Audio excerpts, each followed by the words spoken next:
حضور غوث پاک سرکار کے کئی خادم ہیں شیخ بقا بن بطوط غوث پاک کے خادم ہیں، شیخ علی بن ہیتی غوث پاک کے خادم ہیں، شیخ ابو حفص الحسنی الموصلی غوث پاک کے خادم ہیں، شیخ ابو سعید خیلوی غوث پاک کے خادم ہیں، شیخ بارقی غوث پاک کے خادم ہیں، شیخ کبیر احمد دولہ شاہ گجراتی غوث پاک کے خادم ہیں، شیخ ابو محمد غوث پاک کے خادم ہیں، شیخ منور شاہ الہ آبادی غوث پاک کے خادم ہیں۔ ان خادموں میں ایک نام شیخ ابو سعید قیلوی کا ہے، ایک نام شیخ ابو سعید قیلوی کا ہے۔ انہوں نے خواب میں اللہ کے نبی صلی اللہ علیہ وسلم کی زیارت فرمائی ہے۔ کاش آپ سبحان اللہ کہہ دیتے، بہت تماشبین سے نکلے آپ عاشقین کی صف میں آئے۔ بیٹھے ذرا سا، بیٹھے بھائی، یہاں کوئی دکان نہیں ہے، ہم لوگ بیٹھے بڑی دنیا ہے انتظار کرتی ہے جلسے جلوس میں، بیٹھے آپ۔ یہ غوث پاک کے خادم ہیں شیخ ابو سعید قیلوی، انہوں نے خواب میں اللہ کے نبی کی زیارت فرمائی، انہوں نے حضور کی زیارت فرمائی، اور جب زیارت فرمائی نا، توجہ دیکھیں، جب حضور کی زیارت فرمائی نا تو کہنے لگے آقا مجھے صرف اتنا بتا دے کہ میدان محشر میں کیا میں بخش دیا جاؤں گا؟ سنیں غور سے سنیں، کہنے لگے آقا کیا میں میدان محشر میں بخش دیا جاؤں گا؟ اب جس کے دل میں محبت ہوگی غریب نواز کی، غوث اعظم کی، اس کی آواز تو سبحان اللہ کی میٹھی ہی طریقے سے سنائی دے گی انشاءاللہ۔ کیا کہا حضور نے، کیا کہا؟ سنیں بھائی، سیف، حسان و طفیل و امیر حمزہ سنیں۔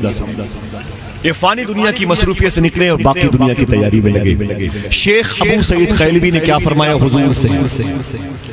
آقا کیا میدان محشر میں میں بخش دیا جاؤں گا؟ تو سنے حضور صلی اللہ علیہ وسلم نے کیا فرمایا؟ میرے آقا فرماتے سن ابو سعید قیلوی، جس کے دل میں میرے عبدالقادر کی محبت ہوگی ضرور بخشا جائے گا۔ اللہ اکبر، اللہ اکبر۔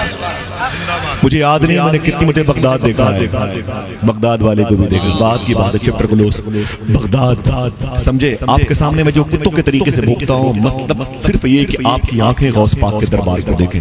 یہی سوال 3 مرتبہ شیخ ابو سعید قیلوی نے حضور سے کیا، آقا پھر بتائیں کیا میں بخش دیا جاؤں گا؟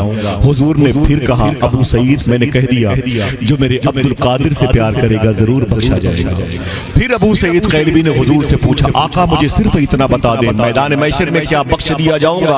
تو پھر حضور نے کہا ابو سعید میں نے کہہ دیا جو میں نے کہہ دیا کہ جو میرے عبدالقادر سے محبت کرے گا ضرور بخشا جائے گا، ضرور بخشا جائے گا۔ خدا کی قسم ایک سوال کو 3 مرتبہ کیا، حضور نے اسی جواب کو 3 مرتبہ بتایا۔ صبح ہوئی جب غوث پاک کی بارگاہ میں شیخ ابو سعید قیلوی آئے نا تو وہ دن غوث پاک کی تقریر کا دن تھا، غوث پاک کی تقریر کا دن تھا، غوث پاک تقریر فرما رہے تھے۔ ابو سعید قیلوی نے انٹری فرمائی، جیسے غوث پاک نے ابو سعید قیلوی کو دیکھا فرمایا تعال تعال ادھر ادھر ادھر۔ ابو سعید قیلوی غوث پاک کی بارگاہ میں آئے اور قدم بوسی کر کے بیٹھ گئے۔ غوث پاک نے ایک جملہ کہا، فرماتے ہیں مسکرا کر کے ابو سعید جب میرے دادا مدینے والے آقا نے تجھے ایک مرتبہ کہہ دیا تھا جس کے دل میں میرے عبدالقادر کی محبت ہوگی ضرور بخشا جائے گا، تو بار بار یہ سوال کرنے کی ضرورت کیوں پیش نہیں پڑھنے پڑے گی بات ہے۔ غوث پاک ہے۔ آواز بڑھا دے میرے بھائی، بڑھا دے، اپنا عقیدہ بھی درست کر، مائک بھی درست کر۔ حضرات سنیں آپ، یہ غوث پاک ہے۔ 2-3 دن پہلے میں غوث پاک کی بارگاہ سے جب نکلنے لگا تو ایک شعر کا مجھ پر بڑا غلبہ ہوا۔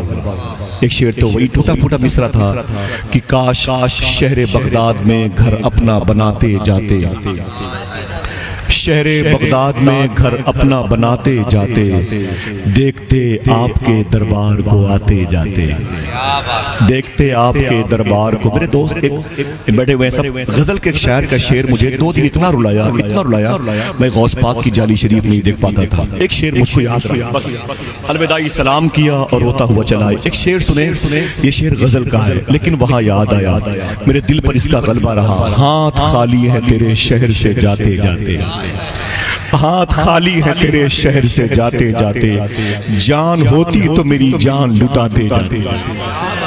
ہاتھ خالی ہے تیرے شہر سے جاتے جاتے، جان ہوتی تو میری جان لٹاتے جاتے، جان ہوتی تو میری جان لٹاتے جاتے۔ دعا کرو اللہ اس مرچا کی زمین پہ جو لوگ بیٹھے ہوئے ہیں، اللہ سب کو، میرے ان بھائیوں کو زندگی میں ایک مرتبہ غوث پاک کا دربار دکھا دے، ساری ہنسی بند ہو جائے گی۔ جو مجھے اپنے گھر میں لے کے جاتے ہو، کہتے ہو کہ یہ اٹالین سامان کے واس بیسن ہے، واش روم میں اسے دیکھ لو، یہ نہیں دکھاؤ گے، میں اپنی آنکھوں میں جو غوث پاک کے دربار کے جلوے بسے ہیں وہ دکھاؤ گے۔ ہاتھ خالی ہے تیرے شہر سے جاتے جاتے، جان ہوتی تو میری جان لٹاتے جاتے۔ دعا کرو اللہ سب کو غوث پاک کے لنگر خانے کا صدقہ عطا فرمائے۔ کتنے لوگ بغداد شریف جانا چاہتے ہیں؟ ہاتھوں کو اٹھا کے بولیں انشاءاللہ۔ یہ دعا مانگنا انشاءاللہ غریب نواز کی بارگاہ میں۔ مجھ سے دوستی اسی وقت ہوگی، میں اب اسی وقت آؤں گا انشاءاللہ جب یقین ہو جائے گا کہ اس علاقے کے کئی لوگ بغداد دیکھ چکے ہیں انشاءاللہ۔ ٹھیک ہے، ادا کرو انشاءاللہ۔ کیا کرو گے میری باتیں سن کے؟ میں خنزیر سے بدتر انسان بے فائدے کیا گفتگو کرتا ہوں۔ غوث پاک ہیں، سمجھے؟